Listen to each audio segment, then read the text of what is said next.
Welcome to The Explainer. Today, we are putting on our detective hats and piecing together all the clues about a mysterious new product from DJI called the Lito X1. The drone world has been buzzing about this one, so what is it really? And what does it tell us about where DJI is heading next? All right, so it all kicked off with just a single name, Lito. As soon as that name surfaced in official DJI filings, the speculation just exploded online. Was it a new drone, some kind of advanced smart glasses, or was it something completely out of left field? Let's dive in and unpack the evidence. You know, the very first clue that something different was on the way actually came from the name itself. It's a name that just doesn't fit any of DJI's usual patterns. Think about it. DJI's product lines are famous for these short, punchy, single-word names, right? You've got the Mini, the Air, the Avata. They're simple, they're memorable. But Lito X1? That completely breaks the mold. And that was really the first signal to everyone that this probably wasn't just a simple update to an existing drone. It hinted at something totally new. Okay, so before a single picture leaked, we actually had some cold, hard data to work with. Let's turn to the technical breadcrumbs that DJI left behind in its official FCC filings. This is where the real investigation gets started. So here's what the filings show us about the tech packed inside this mystery device. You've got Bluetooth, Wi-Fi, GPS, pretty standard stuff. But then you see OcuSync 4, which is DJI's really advanced transmission system. What's interesting, though, is that it only has 2 antennas and a lower power output. So it's clearly a capable device, but it's definitely sitting at the more affordable end of the lineup. Now, the inclusion of SDR, or software-defined radio, that is a huge clue.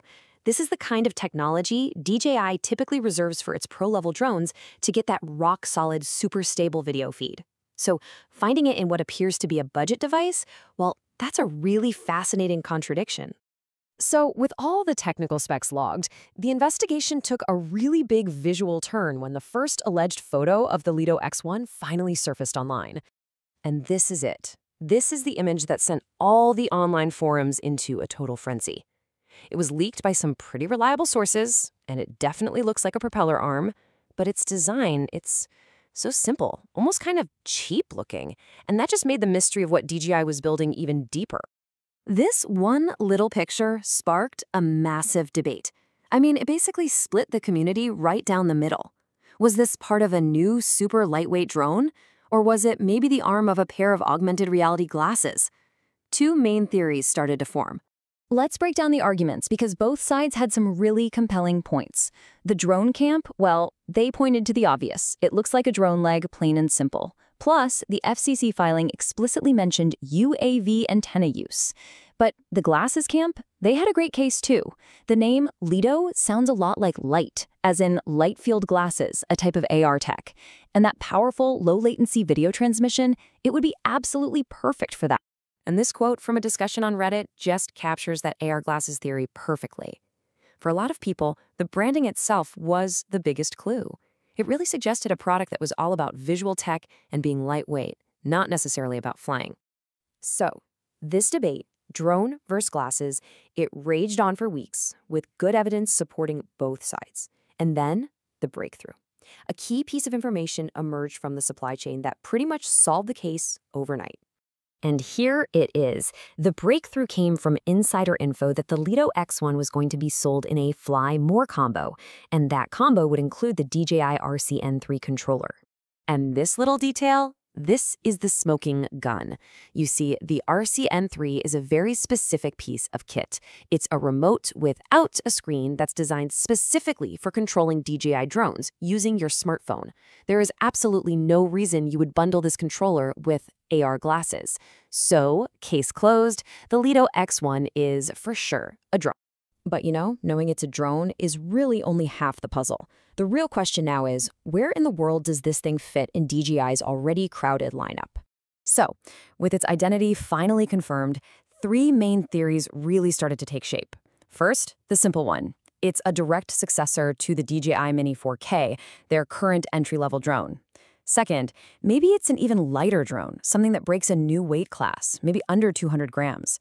And third, and this one is pretty intriguing, is that it's DJI's own official version of a well-known clone drone. Now, that third theory is especially interesting when you look at a drone called the Skyrover X1. It's basically a known clone that somehow uses DJI's O4 transmission tech.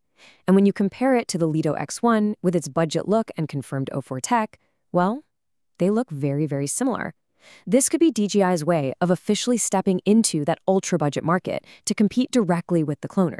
And more recently, reliable leakers have reinforced what is now the leading theory, that the Lito X1 is indeed planned as the direct successor to the DJI Mini 4K.